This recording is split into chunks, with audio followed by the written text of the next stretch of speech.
Some betrayals don't begin with lies. They begin with an invitation that never comes. Claire Carter was standing in front of the bedroom mirror fastening a simple pair of pearl earrings she had owned for nearly 10 years when she heard the low hum of a car engine outside the estate. For a brief second, her face softened. Nathaniel was early. Maybe he had changed his mind. Maybe after 12 years of marriage, he had remembered that tonight mattered. The Whitmore Children's Foundation Winter Gala, one of the most photographed charity events in Manhattan, was the kind of night where appearances meant everything to Nathaniel. CEOs, investors, old money families, media executives, and social names from Boston to Beverly Hills would all be there. Claire smoothed the navy silk fabric of her gown, elegant but understated, the kind of dress that didn't beg for attention. She reached for her evening clutch when Nathaniel's voice came from the doorway. "You're not actually wearing that." Claire turned slowly.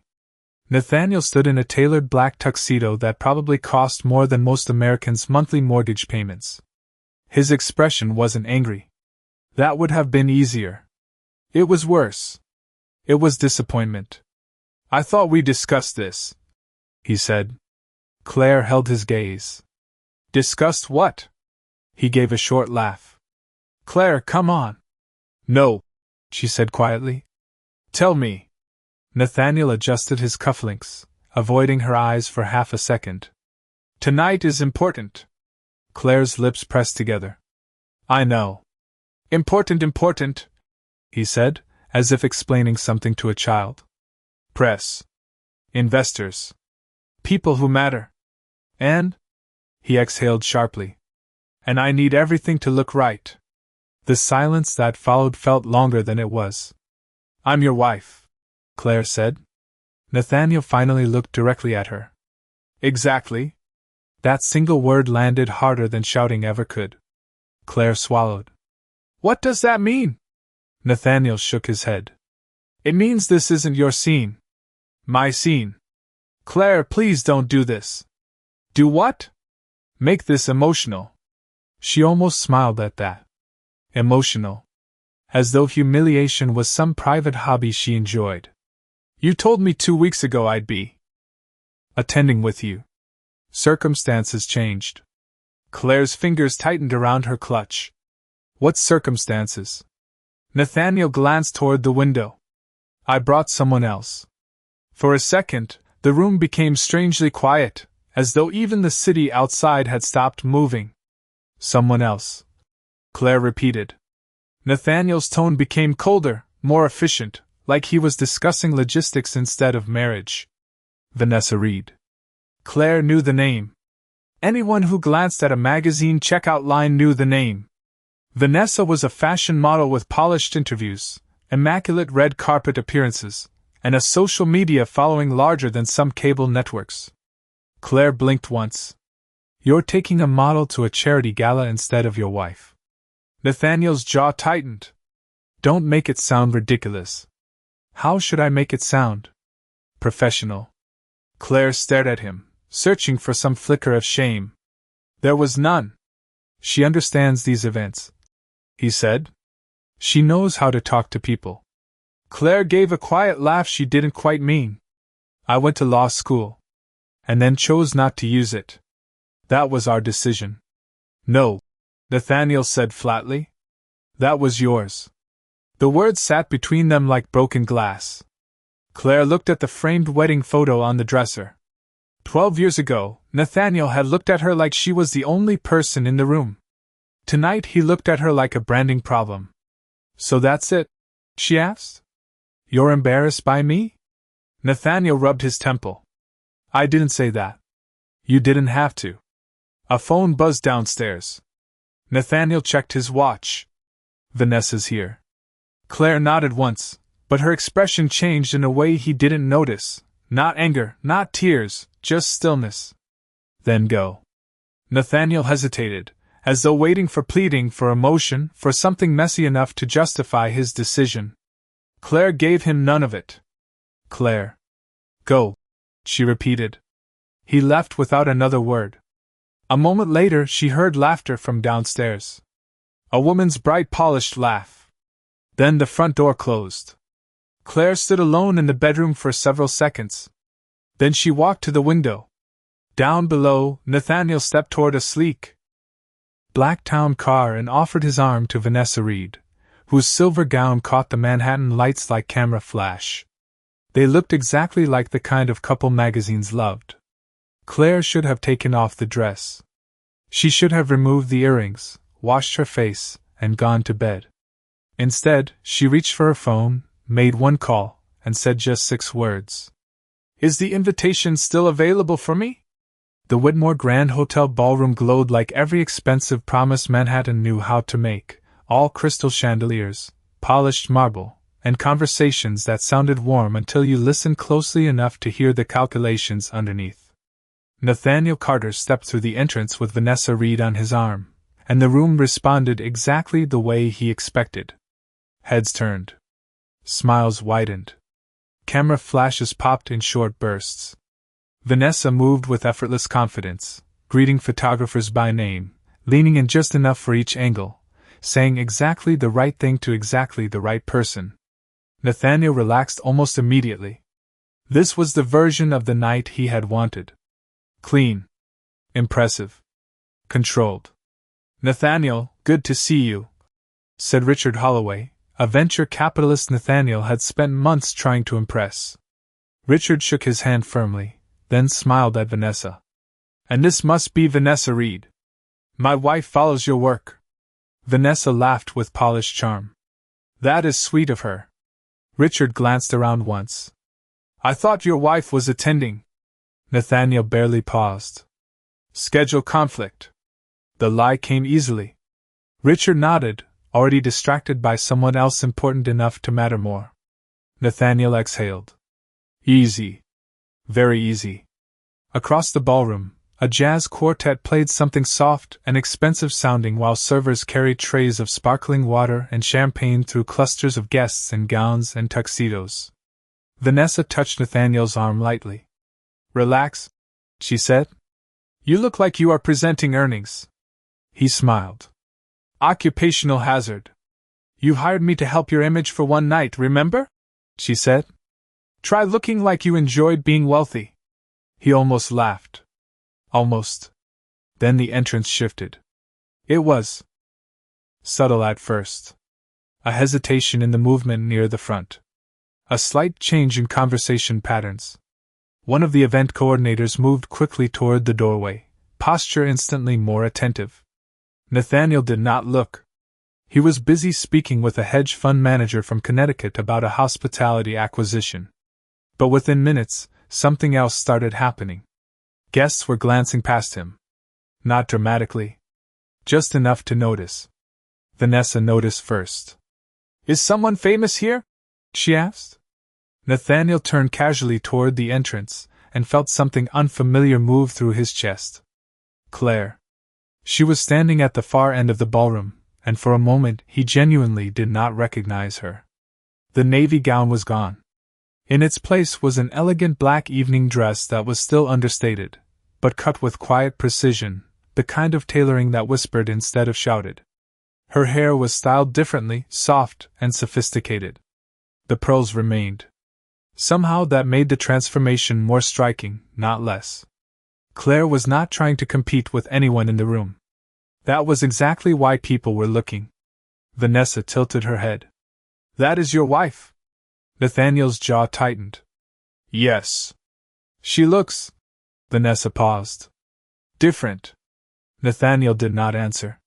Claire walked in alone, composed, not searching for Nathaniel, not looking uncertain, not carrying any sign that she had been humiliated less than an hour earlier.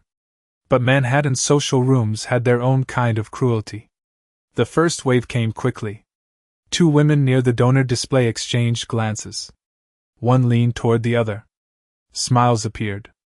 A man Nathaniel knew from private equity muttered something to his wife, both turning toward Claire with the kind of curiosity reserved for unexpected disruptions.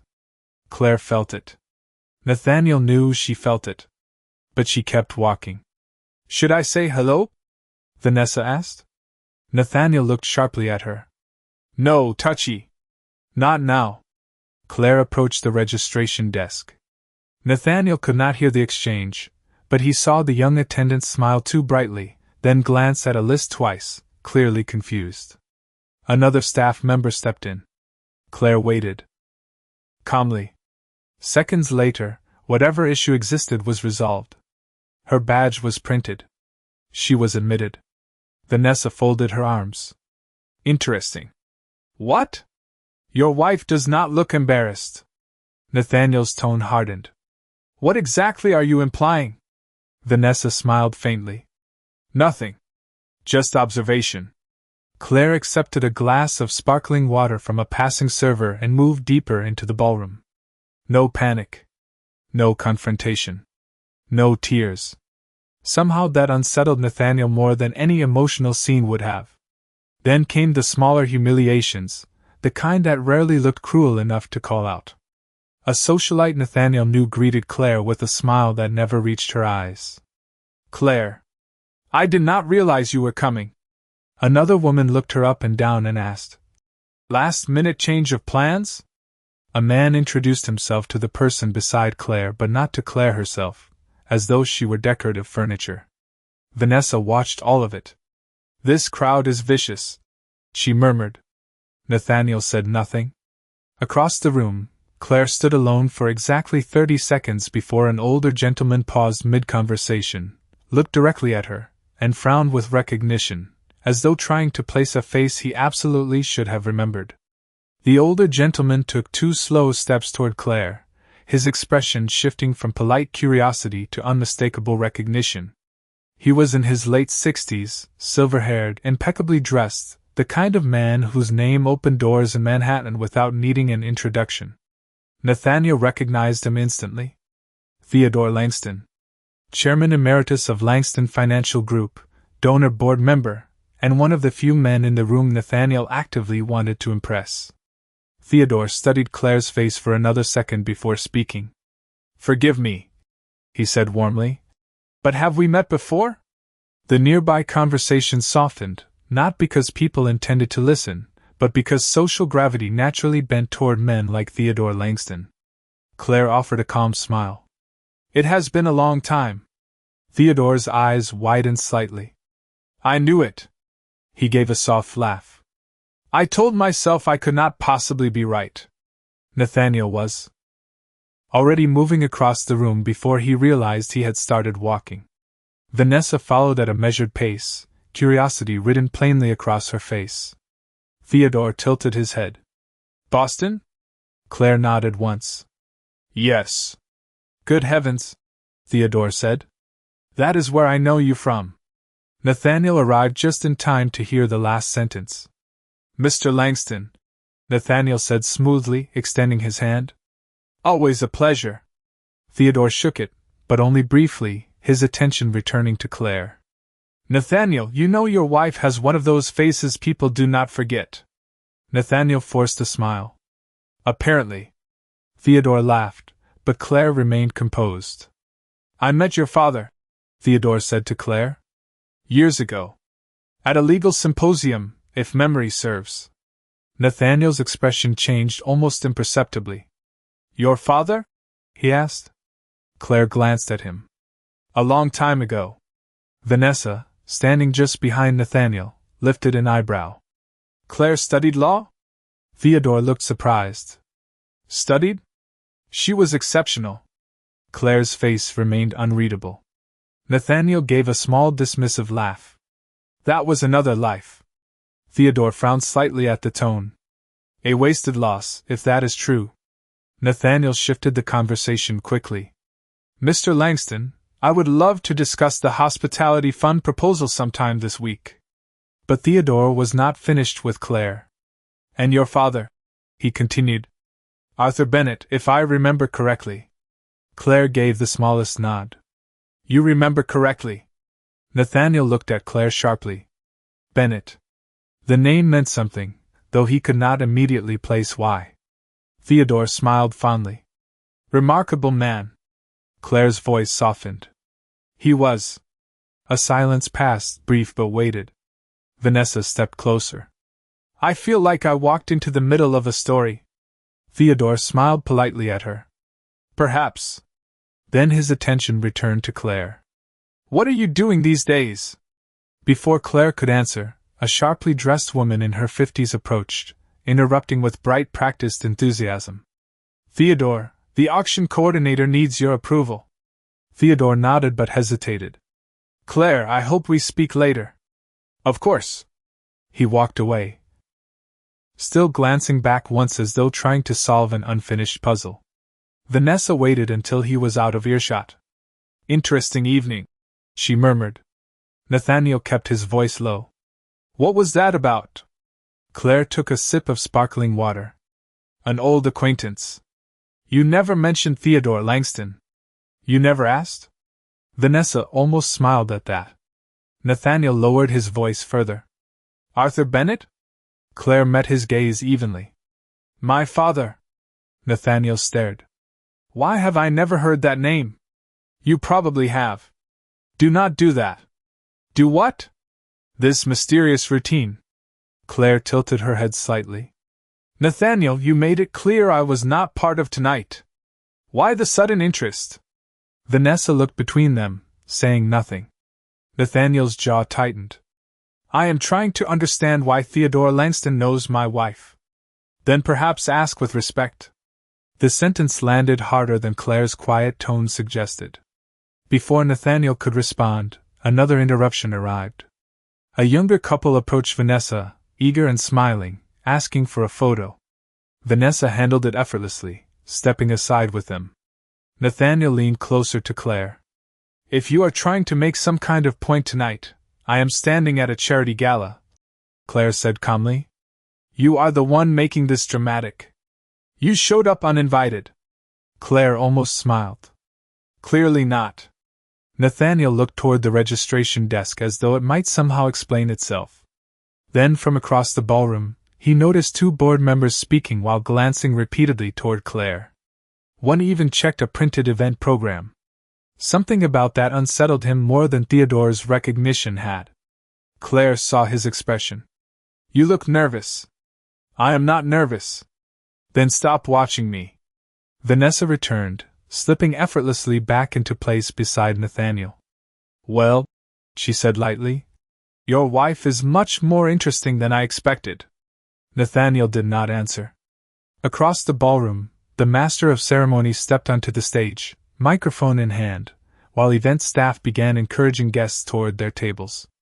And at the head table, a place card had just been set down with Claire's name on it. The place card should not have existed. Nathaniel knew that immediately. At the head table, every seat was assigned weeks in advance, negotiated through donations, board influence, and social hierarchies so rigid it functioned like corporate law. Yet there it was in clean black lettering, Claire Carter. Vanessa noticed his expression. "That looks inconvenient," she said softly. Nathaniel ignored her and crossed the ballroom toward event staff, but before he reached them, the master of ceremonies began speaking, his amplified voice warm and polished. Guests started moving toward their assigned tables in a tide of expensive fabric and carefully managed smiles. Claire did not rush. She simply walked toward the head table as though she belonged there. And somehow, no one stopped her. Nathaniel halted, frustration tightening across his face. "This is absurd," he muttered. Vanessa followed at a measured pace. "You seem rattled." "I am handling it." "Are you?" Nathaniel did not answer. Claire reached the head table and found her seat between Theodore Langston and Margaret Hollowell, chair of the foundation board. Margaret stood to greet her personally. Personally. Nathaniel stared as the older woman smiled warmly, touched Claire's arm, and said something that made Claire respond with a genuine expression Nathaniel had not seen in months. Not forced politeness. Real ease. Vanessa folded her arms. "Now I am definitely staying for this." Nathaniel looked at her sharply. "This is not entertainment." "That depends who you ask." Across the ballroom, as guests settled, Nathaniel remained standing, suddenly aware that his own assigned table was not nearly as prestigious as the one Claire now occupied. He had spent 2 years building relationships to get closer to this circle. Claire had entered it in under 30 minutes. The humiliation unsettled him because he did not understand it. "Nathaniel?" Vanessa prompted. "Our seats." He followed mechanically, but his attention stayed fixed on Claire. As the dinner service began, conversation drifted around him, yet his mind was elsewhere. Because suddenly, pieces from years earlier started returning in fragments he had dismissed at the time. The first time he met Claire, she had been articulate, sharp, unexpectedly persuasive. She had spoken with the confidence of someone used to serious rooms. He remembered teasing her once about sounding like a Supreme Court clerk. She had smiled and said, "I read too much." He never asked more. Why would he? Back then, he found her intelligence charming because it reflected well on him. Later, once his company accelerated and social appearances became more curated, her refusal to play status games had become inconvenient. She disliked networking dinners, avoided shallow social politics, declined invitations that felt performative. Nathaniel gradually translated that into weakness, a lack of sophistication, a limitation. Perhaps because it was easier than considering another explanation. Vanessa sipped sparkling water beside him. "You are staring." "I am thinking." "Dangerous hobby."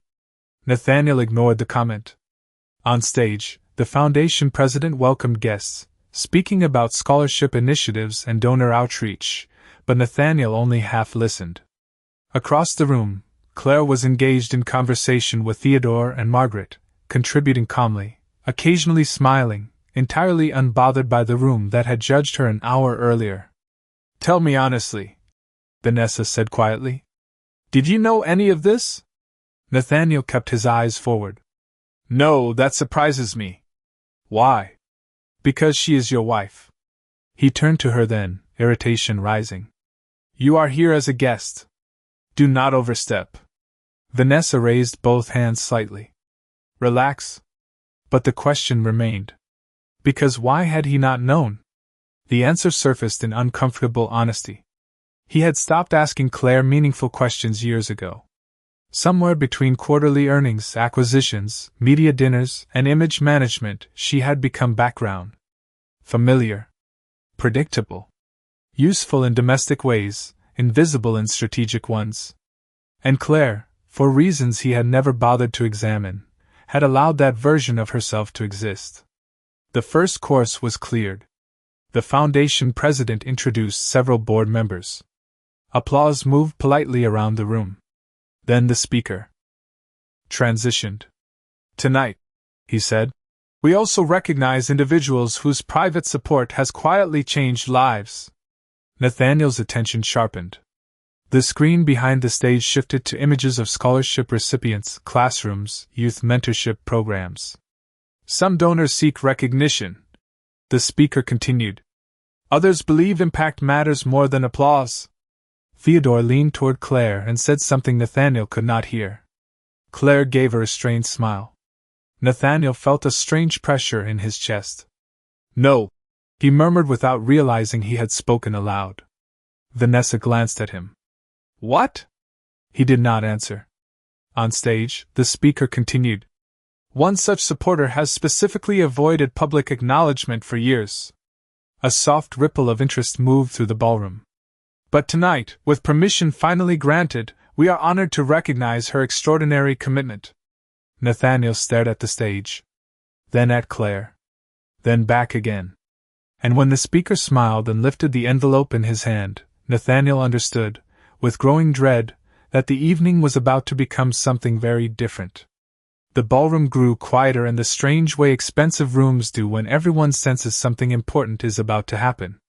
The foundation president smiled toward the audience, one hand resting lightly on the podium. "For nearly 7 years," he said, "this individual has supported scholarship access, emergency family grants, and mentorship initiatives with extraordinary consistency and absolute privacy." A murmur moved across the room. Nathaniel sat perfectly still. Vanessa leaned slightly closer. "You think this is her?" she whispered. He did not answer. "Many of our recipients have never known her name," the speaker continued. "That was intentional. Because true generosity does not always seek applause. The audience responded with soft, approving laughter. But tonight, after considerable persuasion, she has agreed to be acknowledged. The speaker opened the envelope. Nathaniel felt his pulse in his throat. Please join me in recognizing Claire Bennett Carter. The applause began immediately. Not polite applause. Genuine applause. Heads turned sharply toward the head table. Some guests smiled in surprise. Others exchanged startled looks. Theodore Langston rose first, applauding warmly. Margaret Hollowell followed. Within seconds, the entire room joined in. Claire looked momentarily uncomfortable with the attention, but composed. She stood gracefully. Nathaniel could not move. Bennett. That was why the name mattered. Arthur Bennett. Boston legal circles. Philanthropic trusts. Quiet influence. He remembered hearing the name years ago in conversations with investors old enough to respect legacy institutions. Vanessa stared openly. Your wife? She said under her breath. Your wife has been funding this. Nathaniel still said nothing. On stage, the president continued. Claire's support has changed lives. She requested anonymity every single year, preferring that recipients remain the focus. Claire gave a modest nod as applause continued. Then from Nathaniel's left someone spoke. You never mentioned your wife was involved at this level. It was Richard Holloway, leaning from the adjacent table with sudden warmth. Nathaniel recognized immediately. Opportunism. Nathaniel forced a thin smile. Claire values privacy. Richard chuckled. Apparently. Across the room, the social dynamics were already shifting. Guests who had ignored Claire earlier now watched her differently. Respect replacing dismissal with astonishing speed. Vanessa folded her arms. Well, she said, this is awkward. Nathaniel shot her a look, but before he could respond, Vanessa stood. Excuse me. Where are you going? To congratulate her. Nathaniel caught her wrist lightly, stopping her. Sit down. Vanessa looked at him, then slowly pulled free. You hired me to attend a gala, Nathaniel. Not participate in domestic politics. She walked away before he could answer. On stage, the president smiled toward Claire. Would you be willing to say a few words? Claire hesitated visibly, then approached the podium amid another wave of applause. Nathaniel watched as she crossed the stage with calm dignity. No theatrics. No triumph. Somehow that made everything worse. Claire adjusted the microphone slightly. Thank you, she said. Her voice was steady, warm, unmistakably articulate. This recognition was never something I wanted, because the work matters far more than the person funding it. The room listened. Truly listened. I believe opportunity changes lives, she continued. And I have been fortunate enough to help create some of it. Short. Precise. No performance. Exactly the kind of speech people remembered. More applause followed as she stepped away. Vanessa reached Claire first near the side of the stage. Nathaniel watched their brief interaction from a distance.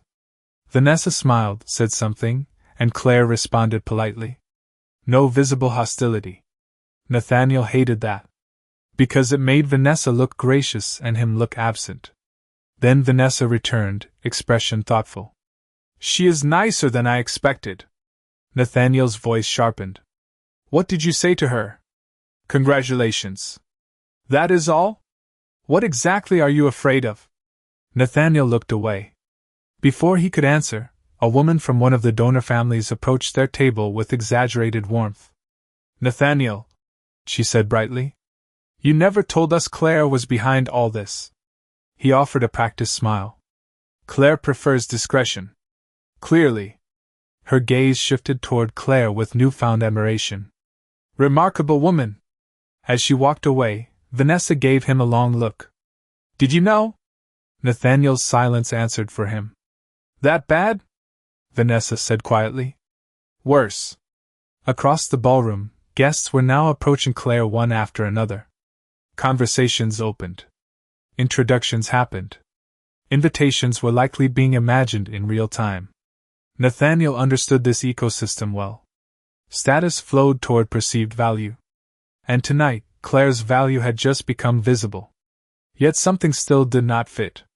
Philanthropy explained some things. Not Theodore Langston's recognition. Not the head table treatment. Not the particular deference Margaret Hollowell had shown. Then Theodore leaned toward Claire and said something that made Margaret laugh knowingly. Margaret turned, looked directly toward Nathaniel for one measured second, then back to Claire. Whatever story he thought he understood was still incomplete. And Nathaniel was beginning to realize the reveal had only just started. The applause had faded, but the atmosphere in the ballroom had changed in a way Nathaniel could feel in every glance directed across the room. Claire was no longer the overlooked wife who arrived unexpectedly. She had become the gravitational center of the evening, and Nathaniel hated how quickly everyone adapted. He stood from his table, ignoring Vanessa's expression, and moved toward the head table with a smile he had perfected in boardrooms and negotiations. Controlled. Respectable. Useful.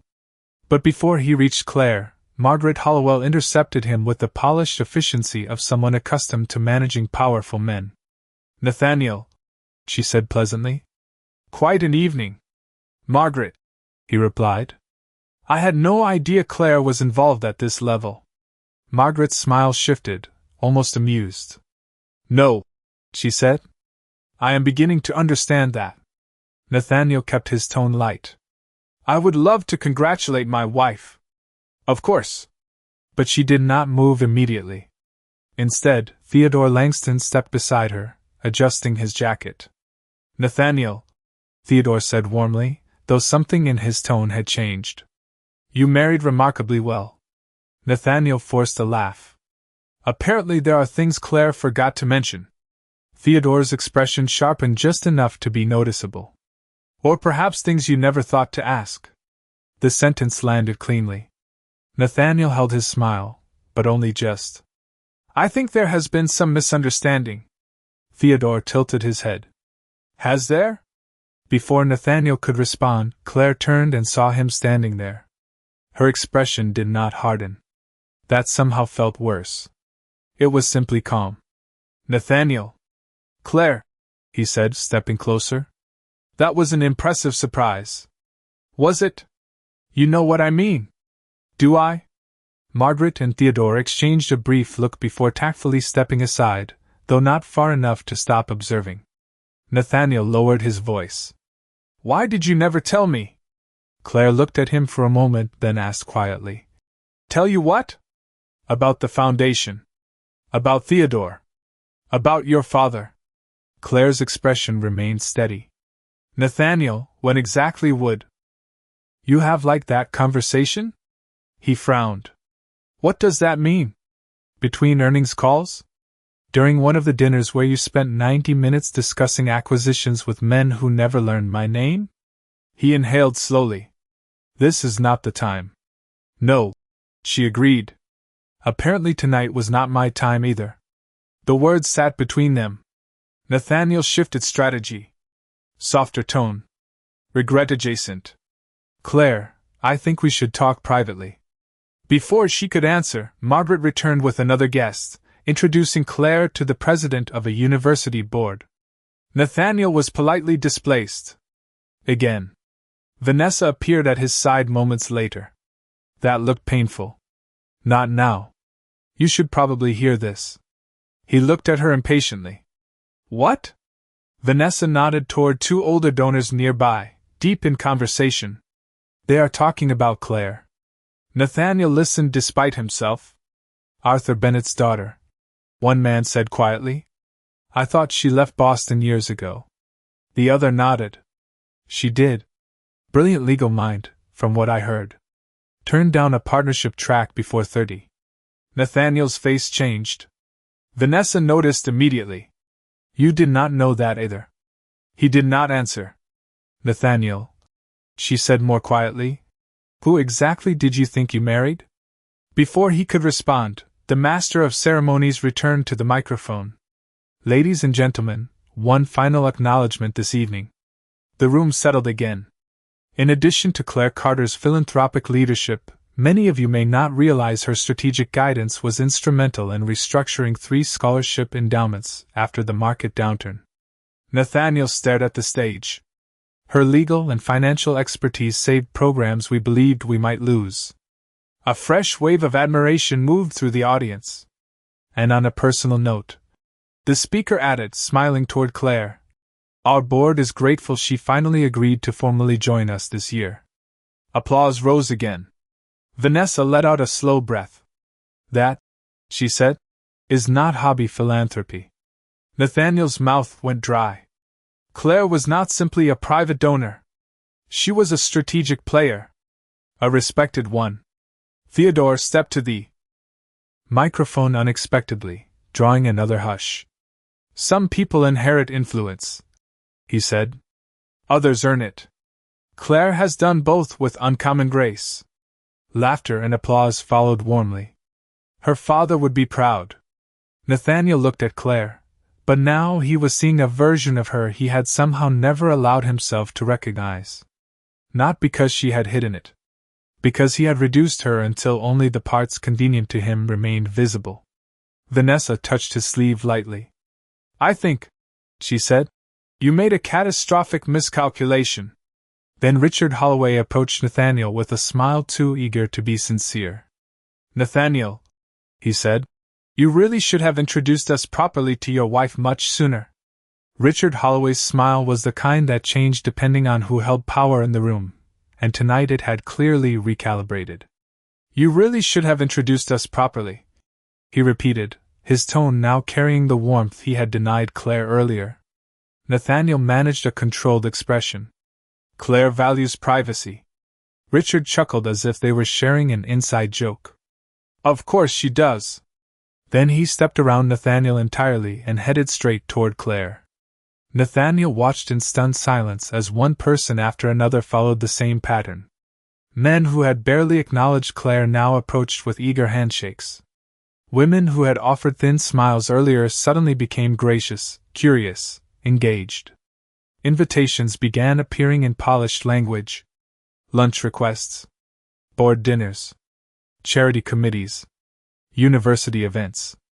Everything Nathaniel understood about social positioning was unfolding in front of him with ruthless efficiency. Vanessa stood beside him, watching the shift with open fascination. "That was fast," she said. "People adapt quickly when status changes." Nathaniel's voice was flat. Vanessa glanced at him. "You say that like you are surprised." "I am not surprised." "Then why do you look like someone just changed the locks on your house?" He ignored her. Across the room, Claire was handling the attention with remarkable calm. No visible satisfaction. No triumph. Just measured grace. That composure made Nathaniel's discomfort worse, because it gave him nothing to dismiss as emotional overreaction. "I need to speak with her," he muttered. "Good luck." He moved through clusters of guests, only to be intercepted repeatedly. A university trustee wanted to discuss Claire's restructuring work. A donor couple praised her vision. Someone from a private investment group casually mentioned they had heard of Arthur Bennett years ago. Nathaniel realized with growing unease that Claire's credibility extended far beyond one foundation gala. This was not a single-night surprise. This was an established reality he had somehow never noticed. By the time he finally reached her, Claire was speaking with Theodore and Margaret again. Nathaniel approached with careful confidence. "Claire, may I have a moment?" Theodore looked at him, then at Claire, clearly leaving the decision to her. Claire nodded once. Briefly. They stepped a few feet aside, still very much visible to the room. Nathaniel lowered his voice. "We need to talk." "You have said that." "I mean privately." "Why?" "Because this is personal." Claire held his gaze. "It became public when you brought another woman." Nathaniel's expression tightened. "Do not do this here." Interesting phrase. "Claire." "Nathaniel." He exhaled slowly, recalibrating. "I made a mistake." "Tonight?" she asked calmly. "Or over several years?" The precision of the question caught him off guard. That is not fair. Claire's expression did not change. No? Before he could respond, Vanessa approached. Nathaniel visibly stiffened. Vanessa, he said sharply. Not now. Vanessa ignored him entirely and addressed Claire instead. For what it is worth, I did not know the full situation. Claire gave a polite nod. Understood. Vanessa glanced between them. I think I have become an accessory to someone else's poor judgment. Nathaniel's voice dropped. Enough. Vanessa turned to him, composed but cool. You hired me for optics, Nathaniel. Apparently the optics failed. Claire said nothing. Vanessa gave her a small respectful smile, then stepped away. The exchange did not go unnoticed. Nathaniel felt eyes on him. Conversations nearby had softened just enough. Social rooms loved elegant disasters. Claire, he said more urgently. Please. Please what? Let me fix this. She almost smiled, but not kindly. Tonight? Yes. That is efficient. I am serious. Claire looked toward the ballroom, where guests continued orbiting around influence, ambition, and appearances. That is the first honest thing you have said all evening. Nathaniel stepped closer. I was wrong. Because you hurt me? She asked. Or because everyone now sees something valuable? The question landed with surgical clarity. He opened his mouth, but no immediate answer came. Claire noticed. That is what I thought. Behind them, Richard Holloway was already introducing himself to Margaret with exaggerated enthusiasm, clearly hoping proximity to Claire might create opportunity. Nathaniel hated how transparent all of it was. Yet he recognized the behavior because he had played versions of the same game himself. Claire, he said quietly, come home with me. Let us leave. Claire looked at him steadily. You arrived with someone else. That does not matter. It mattered at the house. He rubbed his temple. I was trying to manage perception. Claire's voice remained soft. And how is that going? He had no answer. Then the event coordinator approached Claire with a smile. Mrs. Carter, the board chair would like you at the donors' reception after dessert. Nathaniel felt something close to humiliation settle into his chest. Claire nodded graciously. Of course. Then she turned back to him. It seems I am needed. And before Nathaniel could say another word, she walked away while three influential guests immediately moved in to greet her. The donors' reception was held in a private lounge just beyond the ballroom, separated by tall glass doors and the kind of understated exclusivity that made invitations more valuable than the event itself. Nathaniel had spent years trying to secure regular access to rooms like that. Tonight, Claire entered with a simple smile and no effort at all. He watched the doors close behind her, and felt something unfamiliar rising beneath his polished exterior. Panic. Vanessa stood beside him, now wearing the expression of someone who had seen enough. I am leaving, she said. Nathaniel barely looked at her. Fine. She paused. That is all? What would you prefer? Vanessa studied him for a moment. For someone who cares so much about appearances, you are making quite a public collapse. He turned toward her sharply. You were paid. Yes, she said evenly. To attend an event. Not to help a husband humiliate his wife. That landed harder than he expected. Vanessa adjusted her wrap. Claire deserved better than tonight. Nathaniel said nothing. Vanessa offered one final glance toward the private lounge where Claire had disappeared. Honestly, she still does. Then she walked away, leaving Nathaniel alone in a room full of people who had started looking at him differently. Not openly hostile. Worse. Evaluative. Richard Holloway approached first, his expression carefully neutral. Everything all right? Nathaniel forced composure. Of course. Richard nodded slowly. Claire is extraordinary. Yes. You are fortunate. Nathaniel held his smile. I know. But even he heard how thin it sounded. Dessert service came and went. Conversations shifted. Several guests who might once have prioritized Nathaniel now found reasons to remain near the reception doors, hoping for interactions with Claire instead. Social gravity had fully reversed. Nearly 40 minutes later, the doors opened. Claire emerged beside Margaret Hollowell and Theodore Langston, deep in conversation. Margaret laughed at something Claire said. Theodore touched Claire's shoulder with unmistakable affection. Nathaniel crossed the room before he could lose the opportunity. Claire. She turned calmly. Nathaniel. Margaret looked between them with polite awareness. We will see you next week, she said to Claire. The board will be delighted. Claire nodded. Thank you. Theodore gave Nathaniel a measured glance before stepping away with Margaret. Nathaniel lowered his voice immediately. Can we talk now? Claire considered him. Briefly. Privately. She glanced toward a quieter corner near the coat check and walked there without responding. Nathaniel followed. For the first time all evening, there were no spectators.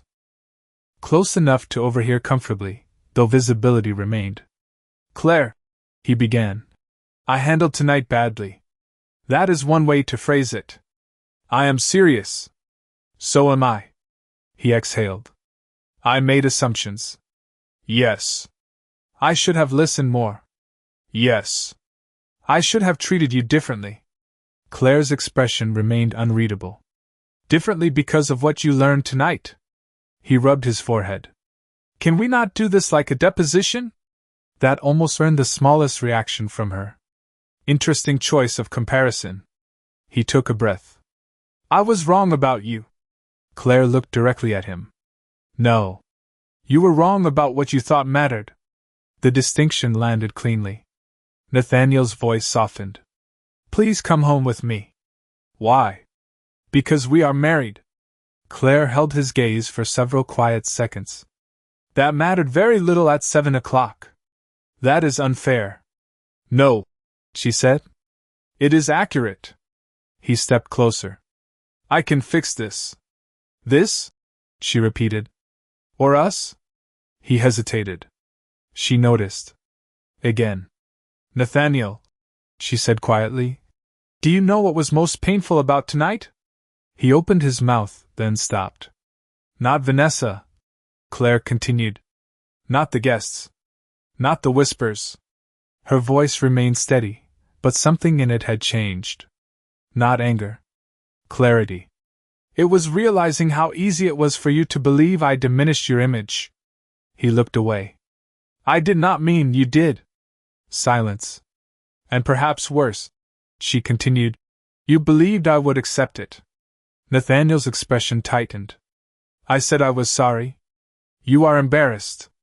I am both. Claire studied him carefully, as though deciding whether she believed that. Maybe, she said. But tonight is not about repairing your discomfort. He swallowed. What do you want me to say? Nothing rehearsed. Claire, I love you. The sentence hung there. For the first time, her expression shifted. Not because the words moved her. Because they disappointed her. Do you? She asked softly. Or do you love having access to someone the room suddenly approves of? He had no clean answer. That silence answered for him. Claire nodded once, almost sadly. Thank you. For what? For making the decision clear. The event coordinator approached discreetly. Mrs. Carter, your car is ready whenever you are. Nathaniel stared. You are leaving? Claire looked at him one final time. Yes. Without me? You arrived without me. For a moment, Nathaniel simply stood there, as though the sentence itself had physically stopped him. You arrived without me. It was not spoken loudly. It did not need to be. Claire accepted her coat from the attendant with quiet grace, smoothing the sleeve as though the evening had been nothing more than a long obligation successfully completed. Nathaniel stepped forward. Claire, please. She paused, but did not turn immediately. Do not leave like this. Like what? She asked calmly. With everyone watching? He regretted the words the instant they left his mouth. Claire turned then, and something in her expression almost resembled pity. That, she said softly, is still what you are worried about. Nathaniel looked around instinctively. Several guests were absolutely watching, pretending not to. Theodore Langston stood in conversation nearby, though his attention had clearly drifted. Richard Holloway was close enough to observe while speaking to another donor. The room had become painfully aware that something significant was happening, even if no one could hear every word. Nathaniel lowered his voice. Come home. We can talk privately. Nathaniel, Claire said, we had years to talk privately. I can change. Perhaps. Then let me. She studied him for a moment. Do you know what is strange? He waited. If tonight had gone the way you planned, you would be in a car with someone else right now, convinced you made the correct decision. The truth of it left him silent. Claire nodded once, confirming what his silence already admitted. Exactly. The attendant opened the exterior doors, and cool Manhattan night air slipped into the foyer. Nathaniel took another step. What happens now? Claire's answer came without hesitation. Now I remember who I am. Then she walked through the doors. Nathaniel followed to the entrance just in time to see the black town car waiting curbside beneath the hotel lights. A driver opened the rear door. Claire entered without looking back. The car pulled away smoothly into the city traffic, red taillights disappearing into Manhattan's endless motion. Nathaniel remained on the sidewalk longer than he intended, the cold finally reaching through formal wear designed more for appearance than comfort. Behind him, the gala continued. Music resumed. Conversations adapted. Life moved on with brutal efficiency. The next 72 hours were worse than he expected. Calls shifted in tone. Invitations cooled. Richard Holloway postponed a breakfast meeting. A donor advisory dinner he had hoped to attend somehow became full. One executive casually asked whether Claire might be available to discuss nonprofit governance. Not him. Claire.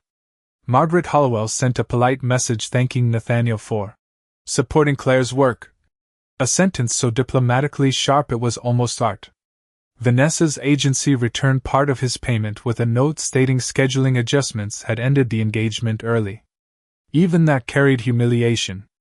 At home, Claire did not create drama. Somehow that was worse than anger. She was simply clear. She moved through the house with composed civility, took calls in her study, attended meetings, and no longer shaped her schedule around Nathaniel's preferences. The emotional gravity had shifted. One evening, 4 days later, Nathaniel found her in the library reviewing documents. What are those? He asked. Claire looked up. Board materials. For the foundation? Among other things. He hesitated.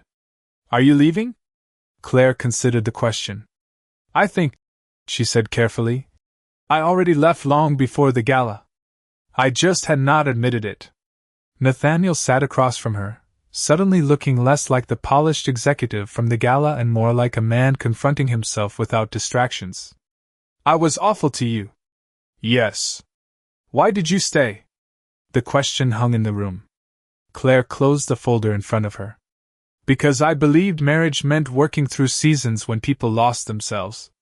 And now? Now I think there is a difference between someone being lost and someone choosing not to see you. Nathaniel looked down. I do. See you now. Claire's expression softened, but not in the way he hoped. That is kind of the tragedy. Claire, Nathaniel, she said gently, being recognized by strangers should not be what makes someone valuable to their spouse. Silence filled the room. No raised voices. No dramatic ending. Just truth. Weeks later, people would still mention Claire's speech at the gala, her board appointment, her philanthropic work, her father's legacy, her strategic expertise. But that was never the real story. The real story was much simpler. A man spent years measuring worth by appearances, only to discover too late that the woman he dismissed had never lacked value at all. He had only lacked the vision to recognize it.